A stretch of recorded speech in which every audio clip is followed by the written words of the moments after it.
Magandang araw mga kaibigan. Bigyan natin ngayon ng opinion reaction itong article ng Newswatch Philippines. Sinulat ni Elmore Santos, published June 13, 2025. Okay, ang title: Soto blasts impeachment remand, court defense ruling. So, binatikos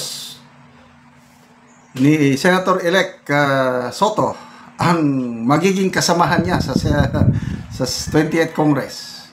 Ang mga senator judges naman, dinipinsahan nila ang kanilang boto, yung 18-5 ba.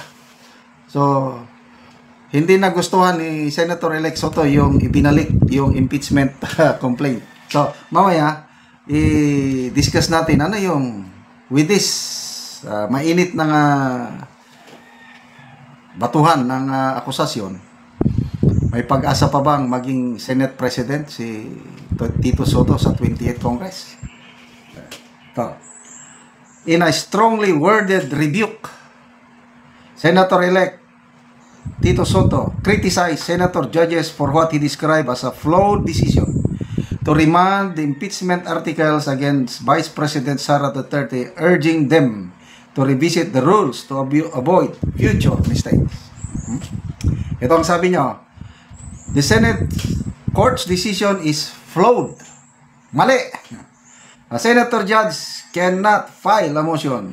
Soto, who will also sit as senator judge in the 28th Congress, told reporters in a text message on Friday, June 13. Ngayon, defense or prosecution counsels lang ang pwede. Senator Miriam Defensor Santiago, who was a former RTC judge, told me that in the 11th Congress, senator judges can only ask questions or clarifications, he added. He was referring to Senator Alan Peter Cayetano's motion to return the articles of impeachment to the House of Representatives, an amended version of Senator Ronald Bato de la Rosa's original motion to dismiss, which passed in an overwhelming 18-5 vote on Tuesday, June 10. Yun nga 18 sila. Okay lang sana kung simple majority, 13. Hindi overwhelming majority, 18. So, ibig sabihin, yung 18 na yan, hindi nag-iisip. Yan na nga, mamaya, pagdating ng 28th Congress, palagay ko alanganin na itong si Senator-elect Vicente Soto na magiging Senate President with this review. When asked how the mistake could be corrected now that the articles have been remanded, Soto said the senator judges should move forward, learn from the error, and consider replacing their legal advisors. Abogado naman si tanong, abogado ba si Tito Soto? Hindi, di ba? Si Escudero, abogado. Si Cayetano, abogado. Pia Cayetano, na bumoto kasama sa 18, abogado. Sino pa bang abogado doon sa 18? Wala na akong matandaanan. Abogado. So, sinong mas magaling? Yung tatlong abogado o si Senator Soto? Ano bang background ni si Tito Soto? O, diba, artista? Iwan. Sabi niya, iwan na lang nila yun sa basurahan ng kasaysayan. Huwag na lang ulitin at mag-review mga senator judges ng trabaho ng judge. At yung mga abogado nilang nakapaligod sa kanila ay palitan. Yun na nga, palitan mo si Senator Alan Peter Cayetano na pupunta siya sa 28th Congress. Papalitan mo si Escudero, mag-crossover 28th Congress. Palitan mo si Pia Cayetano. No way. Parang minamaliit niya ang kakayahan ng tatlong lawyer, senator, judges. Ano pa? I suggest the present crop of senators, especially the newer ones, to backread our records and debates in the 11th Congress when the first impeachment was well discussed by Miriam and others. The reason for the robe and decorum, tanong, isa siya sa mga nag-convict kay late Chief Justice Corona. O ano ngayon?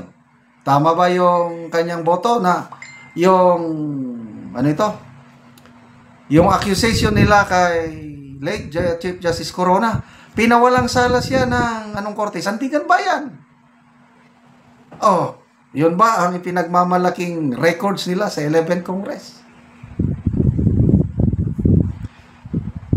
Ano pa? Sabi niya, the spokesperson of the impeachment court, lawyer Reggie Tonggol, maintained the senator judges, like the justices of the have the power and authority to scrutinize the documents presented to them and bring any insufficiencies to the court's attention. Okay. So, walang impropriety doon, no? It is normal in a collegial judicial body na gano'n ang mangyari because one of the powers, inherent powers of any court is to look into the face of the document, the complaint itself, and see if there are defects in that document. O, ito, spokesperson ng Senado ang nagsasalita. At dito, ni-raise ng isang senator judge na merong depekto.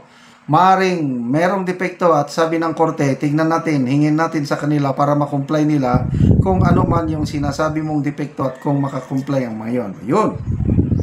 The impeachment court set two conditions that the House certified that the verified impeachment complaint did not violate the Constitution and that the 20th Congress lawmakers are committed to proceeding with the trial to legal issues that have sparked debate. Okay? So, mainit na usapin ngayon itong nangyari sa impeachment ni VP Sara. Lalo na yung aksyon ng Kamara na hindi nila tinanggap yung articles of impeachment. Pinagpapaliwanag nila ang impeachment court. Sabi ni Senator Escudero, you cannot defy us. You don't have the standing to defy. We are the court. Prosecutor lang kayo. So ito, magulo ang politika natin sa Pilipinas. Okay, salamat mga kaibigan sa inyong pagsubaybay sa ating channel. Nakakatulong kayo ng malaki sa tribong Talaandig ng Bukidnon dahil ang income natin sa channel ito is pantulong sa tribo. Namimigay tayo ng mga libreng yero at pako sa